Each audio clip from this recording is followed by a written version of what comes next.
150 کے قریب حدیثیں ہیں کہ میں آخری نبی ہوں، میرے بعد کوئی نبی نہیں ہے۔ 150 کے قریب حدیثوں میں حضور نے ارشاد فرمایا، جگہ جگہ محبوب پاک نے وضاحت فرمائی کہ میں آخری نبی ہوں، میرے بعد کوئی نبی ہو سکتا، وضاحت۔ اور ہمارے علماء نے لکھا ہے جو دعویٰ کرے کہ میں نبی ہوں، اور جس بندے نے اس سے یہ کہا کہ چل کوئی دلیل دکھا، وہ بھی کافر ہو گیا، وہ بھی کافر۔ کیوں تو نے یہ سوال کیا؟ یہ حساس نوعیت کا مسئلہ ہے۔ میرے رسول پاک علیہ السلام کے غلاموں نے ایک پیغام دیا ہے ہمیں، اس پیغام کو یاد رکھنا۔ حضرت سعد بن ربیع رضی اللہ تعالیٰ عنہ کو احد کے میدان میں اتنے زخم لگے کہ اٹھا نہیں جاتا تھا۔ نبی پاک صلی اللہ علیہ وسلم نے فرمایا جاؤ کو میرے سعد بن ربیع کا پتہ کرو وہ کہاں ہے۔ صحابہ آئے تو فرماتے ہیں جب ہم ان کے پاس پہنچے تو ان کی روح پرواز کر رہی تھی، آخری لفظ انہوں نے ادا کیے، کہنے لگے ادھر آؤ صحابہ، ادھر آؤ، میری وصیت سن لو۔ ہم قریب گئے، ہم نے کہا شاید بچوں کے بارے میں، اولاد کے بارے میں، گھر کے بارے میں کوئی وصیت کریں گے۔ تو حضرت سعد بن ربیع نے وصیت فرمائی، کہنے لگے جا کے نبی پاک کے غلاموں کو میرا پیغام دے دینا، جا کے امت مسلمہ کو میرا پیغام دے دینا کہ مسلمانوں اگر تم میں سے ایک بھی زندہ ہوا اور نبی پاک کی ناموس پر کوئی حرف آیا تو پھر اللہ کی بارگاہ میں تمہارا کوئی عذر قبول نہیں کیا جائے گا۔ یہ میدان احد میں سر سے لے کر پاؤں تک زخم لگے ہوئے ایک صحابی کا پیغام ہے امت مسلمہ کے نام۔ حضرت سعد بن ربیع رضی اللہ تعالیٰ عنہ فرمانے لگے میں مرتے وقت مسلمانوں کو پیغام دے کے جا رہا ہوں کہ اگر حضور کی عزت پر، ناموس پر، نبی پاک صلی اللہ علیہ وسلم کی ذات پر ذرا سا بھی حرف آیا اور مسلمان زندہ ہوئے، اور پھر اگر وہ سمجھیں کہ ہمیں اللہ کی بارگاہ سے معافی مل جائے گی، تو یاد رکھنا رب ہر بات معاف کرے گا، اس بات میں تمہیں اللہ معافی، اس میں تمہیں یہ پیغام دیا سعد بن ربیع نے، اور امت کو سمجھایا کہ ہر بات میں کمپرومائز کر لینا، رسول اللہ کی ذات کے بارے میں کمپرومائز نہ کرنا۔ جب سے مرزائیوں کو ان سپر کافروں کو اقلیت قرار دیا گیا ہے، اس کے بعد کسی مرزائی کی عبادت گاہ جلائی ہے مسلمانوں نے؟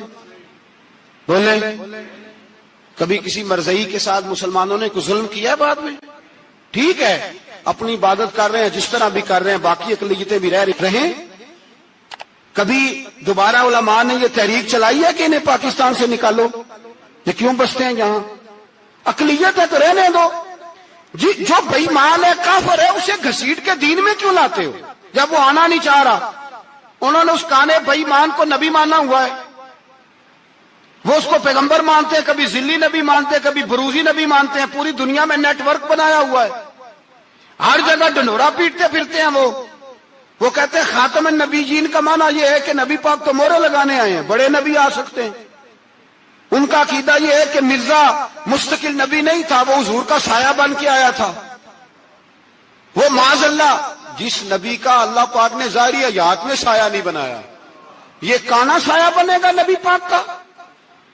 اس بے ایمان کو وہ اپنا پیشوا مانتے ہیں۔ چلو چھوڑو، جو کافر کو اپنا پیشوا مانے وہ بندہ صحیح ہوتا ہے؟ چلو نبی نہ بھی مانے، پیشوا مانے، وہ صحیح ہوتا ہے؟ اتنے پکے بے ایمانوں اور کافروں کو تم لوگوں نے گنجائش دینے کے لیے صرف مغربی یہ جو بنانا چاہتے ہیں نا، یہ اپنے اوپر سے لیبل اتارنا چاہتے ہیں کہ نہیں جی نہیں ہم تو سب کو لے کے، وہ تو کئی دفعہ کہہ چکے ہیں جی سارے اسی کو پکارتے ہیں۔ نہ، سارے اسی کو نہیں پکارتے، اس کو اگر صحیح پکارتے ہیں تو مسلمان پکارتے ہیں، باقی اس کو صحیح پکارتے کہ جھوٹ بولتے ہیں، ملاوٹ کرتے ہیں، شرک کرتے ہیں، کفر کرتے ہیں، اور اللہ کی بارگاہ میں کفر و شرک کی کوئی معافی۔ یہ دنیا کو بتانا چاہتے ہیں نہیں جی نہیں ہم بڑے نرم ہیں، ہم بڑے ایسے ہیں، ہم کوئی نرم نہیں، کوئی نرم نہیں، ہم نرم ہیں رحماء بینہم۔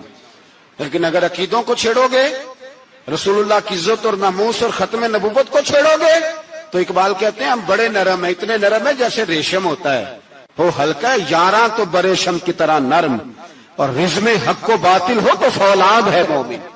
پھر ہم نرم نہیں، پھر ہمارے اندر بڑی سختی ہے، بڑی سختی۔ حضرت ابوبکر صدیق سب سے زیادہ نرم تھے، پر ختم نبوت کا معاملہ آیا تو سب سے زیادہ سخت حضرت ابوبکر صدیق ثابت ہوئے، سب سے زیادہ۔ ہم بڑے سخت ہیں، بڑے سخت۔ چیک نہ کیا کرو مسلمانوں کے ایمان کو، ٹٹولا نہ کرو۔ میری آپ سے بھی اپیل ہے کہ ایسے ہی کو بندہ اگر آپ کے گھر آ جائے نا اور آ کے کہے میں فلاں صاحب ہوں، تو روب میں نہ آیا کرو، اس سے پہلے پوچھا کرو یوں تو سید بھی ہو، مرزا بھی ہو، افغان بھی ہو، تم سبھی کچھ ہو، بتاؤ کہ مسلمان بھی ہو۔ بس کر دیں، اب بس کر دیں، ان لوگوں کے ہاتھ مضبوط کر دیں جو ہاتھ بڑھاتے ہیں تو نبی پاک کی ختم نبوت پہ ہی ڈال لیتے ہیں۔ ان کے ہاتھ مضبوط کرنے بند کرو، بند کرو ان ظالموں کے ہاتھ مضبوط کرنے۔ حضور آخری نبی ہیں، بولیے نبی پاک، سارے بولیے حضور۔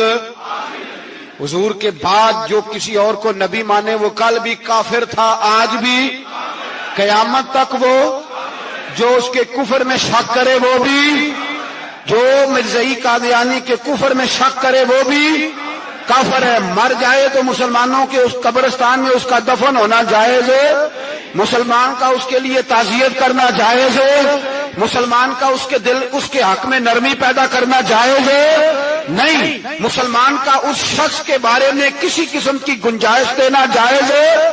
کل بھی کافر تھے، آج بھی کافر ہیں، قیامت تک کافر رہیں گے۔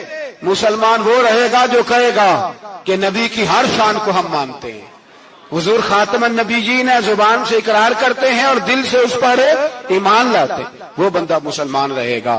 ہم حکومتوں کو سمجھاتے ہیں اپنی قبریں خراب نہ کرو، اپنی آخرت تباہ نہ کرو، نہ بس تھوڑا سا وقت ہے، تمہارے باپ دادا مر گئے، ان کا نام بھی کوئی نہیں لیتا، تم بھی دنیا سے جاؤ گے، خدا را ہم تمہیں سمجھاتے ہیں، ہم درد مندانہ اپیل کرتے ہیں، اپنی آخرت بچاؤ۔ یہ اسمبلیاں چند روزہ، یہ حکومتیں چند روزہ، ادھر جا کے دیکھ لو شدرے میں وقت کا بادشاہ لیتا ہے لیکن کوئی نہیں جاتا، بادشاہ تھا، اٹھتا تھا تو دنیا اٹھتی تھی، بیٹھتا تھا تو دنیا بیٹھ جاتی تھی۔ آج ہمارے بہت سارے نوجوانوں کو پتہ نہیں کہ اس کسی بادشاہ کی قبر بھی ہے، بہت بڑا مقبرہ بنا، بڑی سیرگاہ بنی ہے، پر کوئی جاتا نہیں۔ چند قدم راوی کراس کر کے دیکھ لو، داتا علی اجمیری لیٹے ہوئے، ایک دن کے لیے بھی چھوٹی سی اسمبلی کے ممبر بھی نہیں بنے۔ میراں نہ امیراں دے دیوے بلدے نہیں، صدا فقیراں دے، نہ وہ والی حکومت کرو اس کے بعد تمہاری فاتحہ بھی کوئی نہ پڑھے۔ اور جا کے دیکھ لے داتا صاحب کی قبر کے چاروں جانب پھٹیاں لگی ہوئی ہیں، سارا دن ساری رات اللہ کا قرآن پڑھا جاتا ہے، دن رات وہاں درود پڑھے جاتے ہیں، ان کو اصالہ ثواب کیا جاتا ہے۔ یہ والی زندگی جی، واپس آ جا، نہ اپنی آخرت خراب کر، بچ جا، وقت کی حکمران لوٹ آ، رسول اللہ کے قدموں میں بیٹھو، اعلان کرو، بغاوت کرو نبی پاک کے دشمنوں کے خلاف، اور حضور کے سچے غلام بن کے جیو۔ اگر سچے غلام بنو گے تو حضرت عمر بن عبدالعزیز کی طرح تمہارے تذکرے ممبروں پہ رہیں گے، اور اگر غداری کرو گے، غداری، تو یزید کی طرح تمہاری اپنی اولادیں بھی تمہارا نام نہیں لیں گی، اپنی اولادیں بھی تمہارے تذکرے چھوڑ جائیں گی۔ یاد رکھنا اللہ کی لاٹھی بڑی بے آواز ہے، کل من علیہ فان، فنا کر دیتا ہے ہر چیز کو۔ دعا ہے اللہ ہمیں سمجھنے کی توفیق عطا فرمائے۔